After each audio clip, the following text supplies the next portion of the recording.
Coach David R. Durham. Coach Durham began coaching at Nelson Junior High in Muskegon in 1976. He then went to Greenwood, Wisconsin for 7 years. Seeing the light, he returned to Michigan in 1985. The state of Michigan and Hudsonville High School have been thankful ever since. He retired in 2010 after 28 years at Hudsonville. Coach Durham's biggest thrill in coaching. The thrill of having coached both my sons in state championship games, the eldest in 1998 at the Silverdome and my youngest in 2005 at Ford Field. Coach Durham's most humorous incident in coaching. In the middle of a pregame speech, I was interrupted by the desperate screams and pounding on a metal door.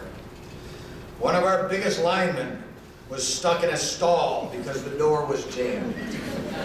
To escape, he had to remove all his equipment, and I pulled him out by the arms under the door.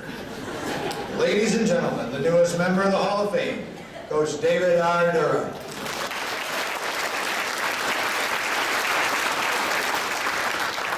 Thank you, and thank you to the association for this wonderful award, especially for the things you do for kids. Every coach here knows it takes a very special person to be a coach's wife. My very, very special person, my Hall of Fame wife, is Michelle. In Hudsonville, she earned the nickname title First Lady of Football. She was our administrative assistant, general manager, mediator, our minister of propaganda, my personal therapist, and my amazing race partner. Thank you. My immediate family, which has lived football from the beginning. My oldest son, Jason, and his wife, Cammie.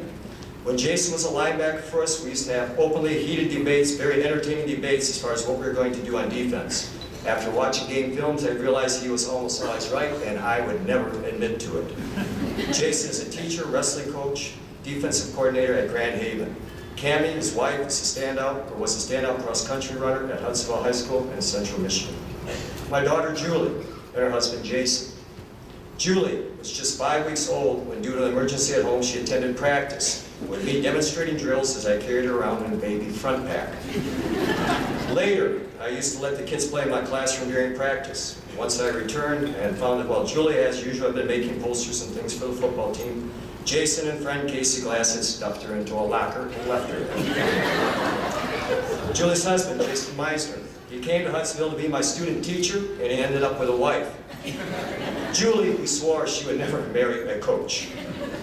Jason has been a golf coach, football coach, defensive coordinator, and is about to become the new AD at Parchment High School. My youngest son, Josh, he drew up his first plays at about age 4. He had about 23 players and only 5 on defense. I believe he thought there were only 2 letters in the alphabet, X's and O's. He still draws up plays. He does a very good job. He is currently a substitute teacher, wrestling and football coach. Jason and Cammie, Julie and Jason have also given me 4 very beautiful and active grandchildren, all of whom are learning how to tackle. Thank you for extended family members and close friends who have stuck with us in the good and in the not so good times. I owe gratitude to a number of other people. The coaches I had while in Muskegon, people who taught me the importance of fundamentals, the love of the game, and the value of tradition. The administrators and the head coaches I worked under, who taught me about running the programs and how to be a coach. Bob Lenz in Wisconsin, and when I finally got a job back here in Michigan, at Huntsville, Joe Beal, and fiery Bill Blackwire, who taught me an awful lot. And a very able assistant, Larry Bob. When I became the head coach, it was truly a case of being at the right place at the right time with the right people. People like Jack Glass, who taught me about patience and integrity. Jim Thompson's creative wild plays. Dave Lidgard, Mr. Positive, our offensive coordinator.